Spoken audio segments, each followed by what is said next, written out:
यूसुफ की कहानी पार्ट 2। यूसुफ को अपने भाइयों के द्वारा बेचा जाना।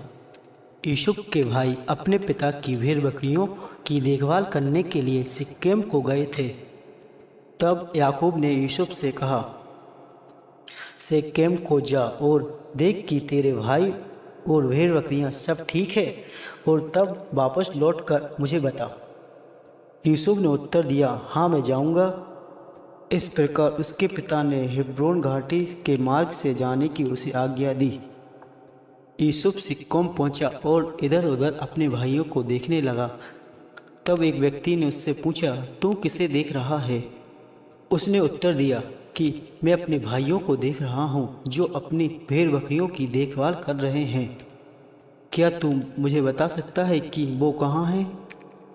उस व्यक्ति ने कहा, वे यहाँ से जा चुके हैं। मैंने उन्हें यह कहते हुए सुना था कि वे दोतान को जा रहे हैं। तब यूसुफ ने इतना सुनते ही अपने भाइयों के पीछे दोतान की ओर जाने लगा। जब उसके भाई ने उसे अपने पीछे आते हुए देखा और कहा, यह तो हमारे पीछे पीछे आ रहा है, तभी उसके भाइयों ने उसे मारने के लिए एक योजना बनाई और कहा, आओ हम उसे मार डालते हैं और उसके शरीर को गड्ढे में डाल देंगे, और कोई व्यक्ति अगर यूसुफ के बारे में पूछेगा तो हम कह देंगे कि कोई उसे जंगली जानवर मारकर उसे खा गया है। जब रूबेन ने ये सब कहते हुए सुना कि मेरे भाई यूसुफ को मारने के लिए एक योजना बना रहे हैं, तब उसके भाई रूबेन ने उनके पास आकर कहा कि हम उसे ना मारें, परंतु हम उसको इस गड्ढे में डाल दें, क्योंकि रूबेन अपने भाई यूसुफ को बचाना चाहता था और वह अपने पिता के पास उसे भेजना चाहता था। जब यूसुफ अपने भाइयों के पास पहुंचा तो उसके भाई ने उसे पकड़कर उसे गड्ढे में डाल दिया। और जब वे भोजन कर रहे थे तो अचानक एक इस्माइली व्यापारियों का झुंड देखा जो मिस्र की ओर जा रहा था। उनके ऊँट पर बहुमूल्य मसाले और सुगंधित पदार्थ लदे हुए थे। तब यहूदा ने अपने भाइयों से कहा, हमें यूसुफ को मारने में क्या मिलेगा? आओ हम उसे इनको बेच देते हैं। सभी भाई यूसुफ को बेचने के लिए तैयार हो गए। तो यूसुफ को सभी भाइयों ने गड्ढे से बाहर निकाला। जब व्यापारी पास में आए तो उसे 20 चांदी के टुकड़ों में बेच दिया और व्यापारी यूसुफ को मिस्र की ओर ले गए।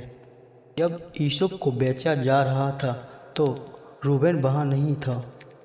जब वापस आकर गड्ढे में देखता है कि यूसुफ वहाँ नहीं है तो वह फूट फूट कर रोने लगा और वह अपने भाइयों से कहने लगा कि यूसुफ गड्ढे में नहीं है, हम अपने पिता से क्या कहेंगे? तब उसके भाई ने एक बकरे को मारकर यूसुफ के कपड़े के ऊपर उसके लहू को डाल दिया और वह कपड़ा अपने पिता के पास ले गए और कहा, यह कपड़ा यूसुफ का है? तब उसके पिता ने कहा, हाँ यह मेरे यूसुफ का है। तब याकूब अपने पुत्रों से कहने लगा कि क्या हुआ है मेरे यूसुफ को? तब उसके एक पुत्र ने कहा, कोई उसे जंगली जानवर मारकर खा गया है। इतना सुनते ही उसका पिता याकूब फूट फूट कर रोने लगा और लंबे समय तक गहरे सदमे में पड़ा रहा। उसके सभी पुत्र एवं पुत्रियां उसे शांत करने की कोशिश करते रहे, परंतु उसने किसी की ना सुनी। याकूब ने कहा, मैं अपने पुत्र यूसुफ का तब तक दुख मनाता रहूँगा जब तक मैं मर ना जाऊँ।